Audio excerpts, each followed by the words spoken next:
आओ सीखे हफ्ते के दिनों के नाम। हफ्ते के दिनों के नाम।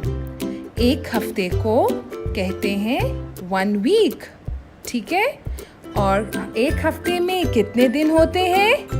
एक हफ्ते में 7 दिन होती है। शाबाश। संडे को उर्दू में क्या कहते हैं? इतवार। मंडे को पीर। ट्यूसडे मंगल। मंगल।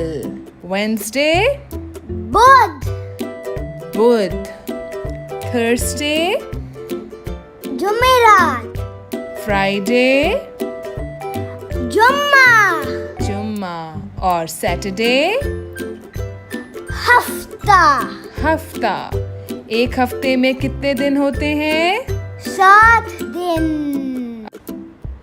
इतवार, पीर, मंगल, बुध, जुमेरात, जुम्मा, हफ्ता,